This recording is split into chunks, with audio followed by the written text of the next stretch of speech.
Welcome to Dan's Talks. My guest today is Paul Anthony, a comedian with many credits on television and elsewhere in comedy clubs and so forth. And he's also a promoter because in a couple of weeks, what's the date of the Bay Street? Saturday, October 25th, we're back. Yes, the Ha Ha Hamptons, which is now in its third year.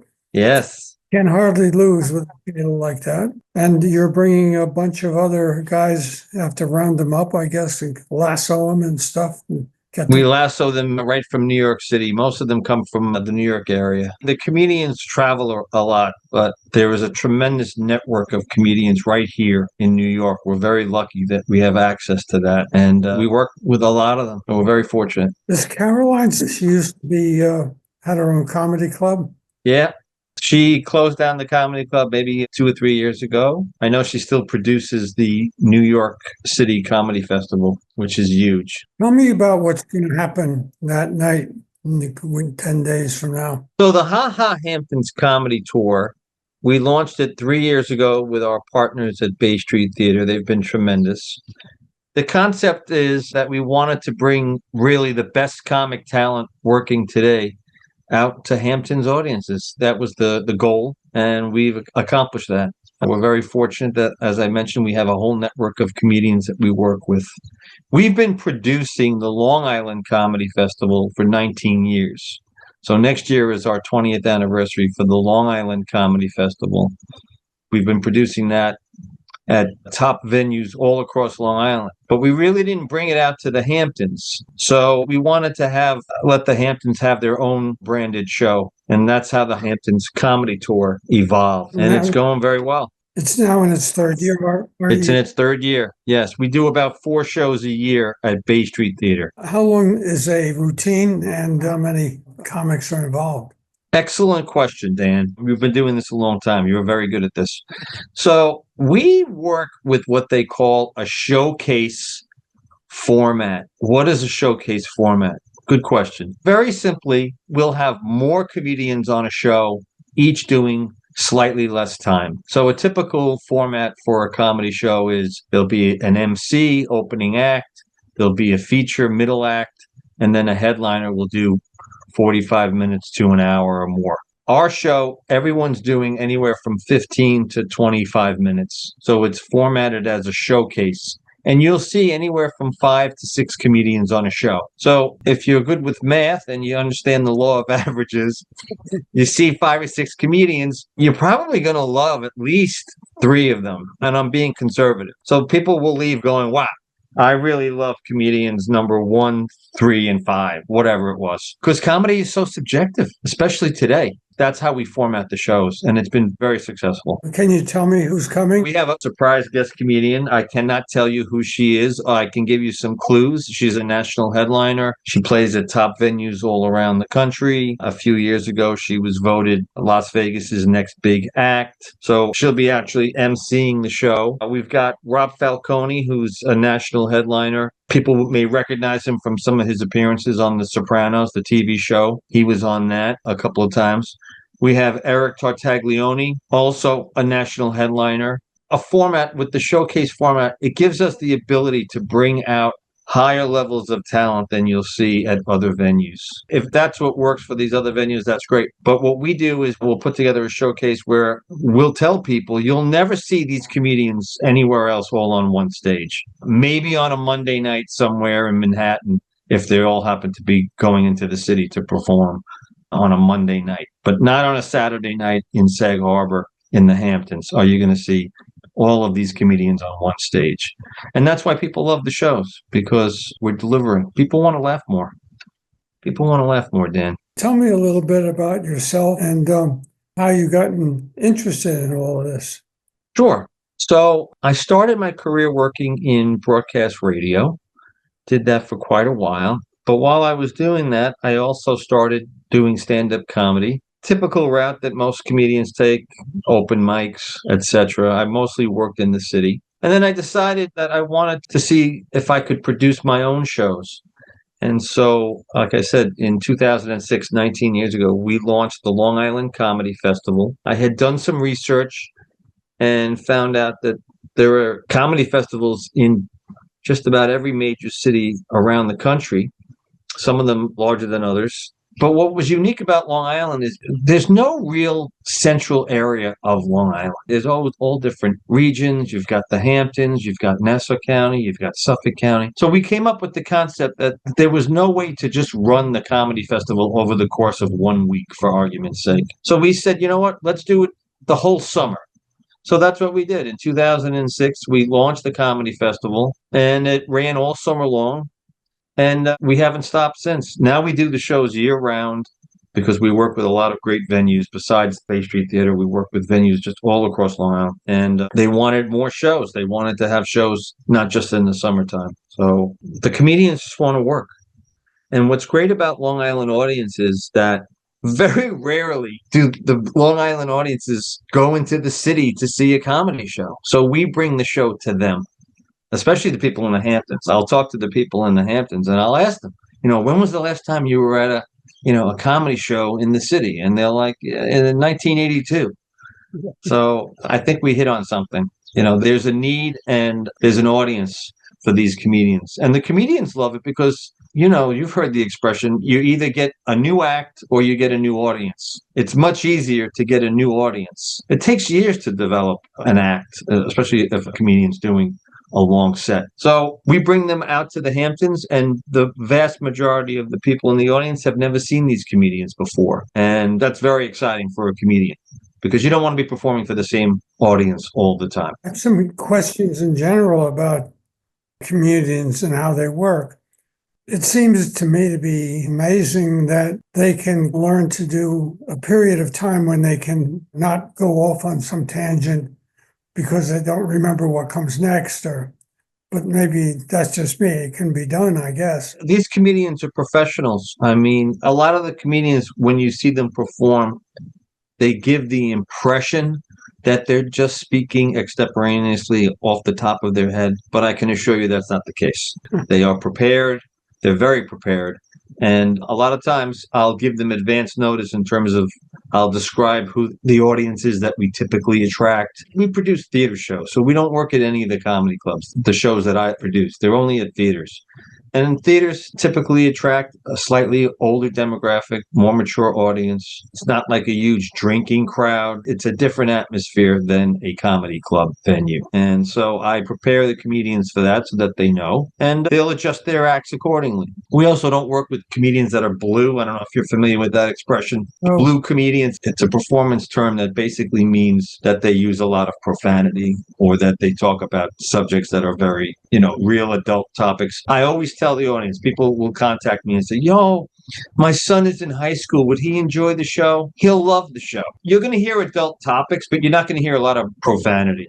That's not the type of show that we produce. And the comedians that we work with, you may see them perform somewhere else and be surprised. I'm like, wow, I can't believe how blue that comedian was. When I saw her perform at Bay Street, she was very clean. People appreciate it. I can't tell you, Dan, after almost every show, people will come up to me, and one of the comments that they'll make is, I can't believe how clean the comedians were. And I think that's part of the problem with what's gone on in the world of comedy is that profanity's become just so accepted. And I just think that it's just not necessary. It shows a lack of professionalism and creativity from the standpoint of the comedian. A lot of the younger comedians will gravitate to using profanity as their quote unquote punchlines because they're lazy and they're not writing really good material. So we work with comedians that are at a different level. We're really working with top comedians. These comedians perform at the best venues all around the country. Yes, they may be based in New York, but they're road warriors. They travel everywhere. They'll travel wherever there's work. Tell me, are you a Long Islander originally or a New Yorker? Originally from Queens, Bayside, Queens. My whole family's still there. I now live in Massapequa, or as you people like to say, Up Island. That's why the walls were built, That's correct. That's why the walls were built. Yeah, so the people in the Hamptons could get on a jitney and wake up and they're in New York and just have seen walls for the whole That's correct. You're a comedian yourself? Yes. I perform at a lot of the shows. Can you do 2 minutes until I can have a good laugh? I won't perform on Zoom, But I can tell you that I do enjoy performing at Sag in the Hamptons and especially in Sag Harbor, because I'll always make a joke about the fact that I love Sag Harbor. To me, Sag Harbor is like Disney World, because just like Disney World, in Sag Harbor, ice cream cones are $17. And that always gets a good laugh. It always gets a good laugh because, yes, the Hamptons are expensive, but guess what? You get what you pay for. There's a reason that it's expensive. It's that good. It's that good. Well, do you think the ice cream is better in Sag Harbor than it is? No, that's a situation where it's all about the location. So you get to eat your ice cream cone and walk around Sag Harbor, and that's a special time. Okay. When you were growing up, did you think you wanted to get into the world of comedy? Were you? I did. So when I was growing up, I was obsessed with Steve Martin. And I remember we didn't have HBO where I lived. So I remember visiting my aunt and uncle out in Suffolk County, and they had just gotten HBO. At the time, it was called Home Box Office, for anybody that remembers what HBO, before it was HBO Max or HBO, Home Box Office. And the whole concept was that you could get to watch movies at home. It was mind-boggling at the time. And I remember that Steve Martin had a 1 hour comedy special. I was a little kid and I got to stay up and watch it. And I was obsessed with Steve Martin. I still think that he's one of the most brilliant comic talents alive and working today. So he was my inspiration. If you see my act, you'll go, he's nothing like Steve Martin. I don't emulate Steve Martin. There are a lot of other comedians that maybe my style is more akin to, but I just was always a big fan of like somebody like Steve Martin. And he worked very clean. Really clean, a little bit of profanity or adult humor in his albums. He was a phenomenon at the time. He was the first comedian to play big venues like the Nassau Coliseum. Now it's very standard for some of these big comedians, these popular comedians, to play those venues, but he was really the first to do that. I loved his movie Parenthood. Yes. And the one where he invents or buys the invention for these glasses. The glasses? What was that movie? Was that called The Idiot or something Idiot? Something. Yeah. I'm forgetting the name of it. Well, yeah, we can both remember all of the things he's done. Going back earlier, when was he around when you were little, when you were growing up? I guess he was. Yeah, I guess I was a little kid. I was probably like, 8, 9, 10 years old. Do you ever want to be anything else? What did you do when you were in high school? Did you go to college? How did it work out? Yeah, I studied broadcasting, and then, as I mentioned, I worked in radio for quite a while, a couple of different roles, mostly marketing and advertising sales. But I always wanted to do the stand-up comedy, and so I started doing it on the side, and then eventually it just continued to grow and became something that I could actually pursue. My first job was a radio station at the college. I worked weekend as the news editor at a local station in Rochester, New York, where I was at the University of Rochester. And back then you had cowbells and there was introductions, a very rock and roll kind of thing. And this thing they played was now from our 5-man news team. And I start my walk because I was Saturday and Sunday. I was the only person there. I was like 19. But I was really the 5-man news team on those. They were all off. I was a lot of smoke and mirrors. I miss working in radio. I don't think it's the same as it used to be when you and I got to work in it. It's an example of a media that has changed tremendously. Yeah, I think that go way back. I think the heyday has passed to some extent, but still value there. Do you have any plans for doing anything else in the future? So the Ha Ha Hamptons Comedy Tour will continue. We do 4 shows a year. We're going to be back in 2026. We're going to be doing a big Valentine's show at Bay Street, and then there'll be another show. I think it's either March or April. I can't remember the date. And then the Long Island Comedy Festival is all across Long Island. We also do big New Year's Eve shows. Those are some of our most popular shows that we do. People need to laugh more, and I almost feel that it's a mission of mine to help bring laughter and fun to more people. I try to say this at some point during the show when we're doing one of our comedy shows and we have a captive audience. I try to explain to people, I'm like, what you've just experienced is how unifying laughter can be. It doesn't matter what your beliefs are or what you read in the news or what you heard watching television. We live in a great country. It's the greatest country in the world. And laughter unites. So we're sitting in an audience at Bay Street Theater with 300 people, and they're all laughing at the same comedian, at the same material, at the same jokes. And it just goes to show you that we have a lot more in common than we have in terms of differences. That's one of the things that we try to get across. One of the missions that we had was we wanted to, this is going back a couple of years ago, we launched a new show called Mom's Night Out. And the launching of that was about 8 years ago. We were sitting around talking about, what could we do that's different? And one of the complaints that I had was, I'm like, a lot of these female comedians don't get the respect that they deserve. I would love to have a show, a platform that we could showcase just the female comedian. We work with a lot of female comedians, but it'll be a mixture of male and female comedians on a show. I said, why don't we just invent a show and just see how it goes? And so we launched a show called Mom's Night Out. And from the get-go, it was a huge hit. So it's one of our most popular shows now. We've produced it at Bay Street a couple of times. It's part of the Hamptons comedy tour. It's just that it's 100% female comedians. So we'll bring out 4 headliners. They'll each do about 20 to 25 minutes each, and the shows are absolutely hilarious. Who's in the audience? That's a great question. Mostly women in the audience, but we'll have men in the audience, and actually having the men in the audience makes the show even more fun because it gives the female comedians somebody to make fun of. Those shows are a lot of fun. And again, it's just our mission to go out and try and make more people laugh, but also to give these comedians an opportunity to perform at these great venues and at these, for these great audiences. The Long Island audiences are fantastic to perform for. They get very involved in the show.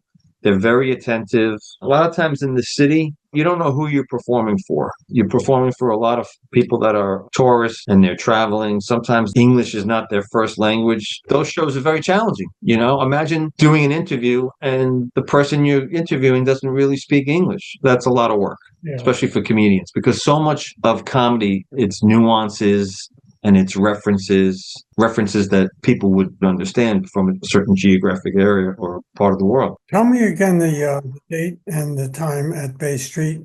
So Saturday, October 25th is at Bay Street Theater. It's an 8:00 show. It runs about 90 minutes. There'll be 5 comedians.